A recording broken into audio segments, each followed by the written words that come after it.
Bonjour à tous. Aujourd'hui donc on va clôturer la semaine de la famille et on abordera un thème très important, la douceur et la maîtrise de soi. Mais avant de commencer, nous allons apprendre des choses sur les fruits du monde, le durian. En Thaïlande, le durian est considéré comme le roi des fruits. C'est un des fruits les plus malodorants au monde et a un goût unique. Pour certains, le durian a un goût comme celui d'une mixture d'œufs brouillés et de flan, dessert sucré à base d'œufs. Il est généralement très large et a une coquille externe dure avec des pointes. À l'intérieur, il y a une pulpe comme de la crème malodorante avec des grandes graines. C'est un fruit très apprécié à travers la plupart des pays du sud-est asiatique. Le durian ne pousse que dans les pays tropicaux. Si par hasard les températures quotidiennes tombent en dessous de 22 degrés Celsius, il ne pousse plus. La plupart des gens disent il sent mauvais, mais a un si bon goût.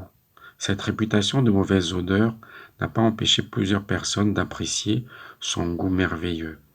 On le considère comme un grand mets délicat. Aujourd'hui, donc, on va parler donc de la douceur et de la maîtrise de soi. Donc, Galates chapitre 5, versets 22 et 23, il dit ceci. Mais le fruit de l'esprit, c'est l'amour, la joie, la paix, la patience, la bonté, la bienveillance, la foi, la douceur, la maîtrise de soi. Contre de telles attitudes, il n'y a pas de loi. La douceur a une qualité spéciale souvent incluse dans d'autres vertus alimentées par l'amour de Dieu. Dans la lettre de Paul aux membres de l'église d'Éphèse, il déclare « En toute humilité et douceur, avec patience, supportez-vous les uns les autres dans l'amour. » On trouve cela dans Éphésiens chapitre 4, verset 2.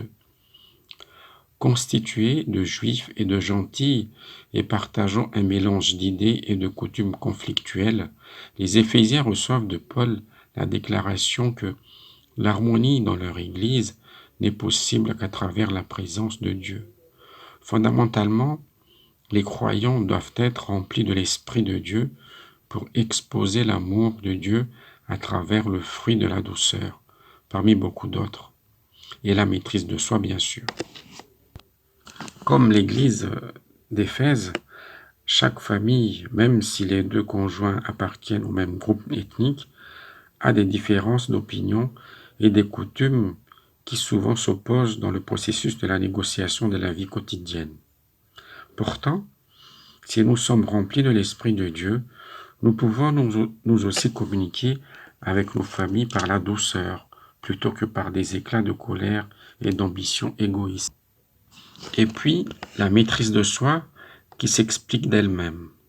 La personne qui porte ce fruit de l'amour est mieux décrite comme quelqu'un qui vit dans son cercle de contrôle, quelqu'un qui se connaît bien, qui comprend que la seule personne qui peut contrôler est lui-même.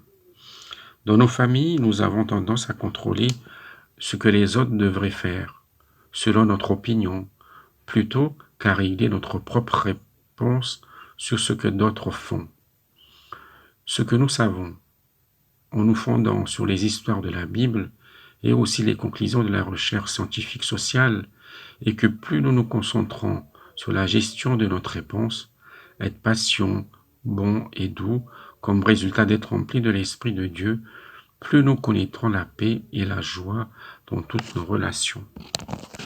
En décrivant un foyer où les fruits de la douceur et de la maîtrise de soi sont employés, Ellen White communique « Chaque foyer devrait être un lieu où règne l'amour, un lieu où les anges de Dieu demeurent pour exercer une influence apaisante et adoucissante sur les cœurs des parents et des enfants. » On retrouve cela dans Foyer chrétien, page 18.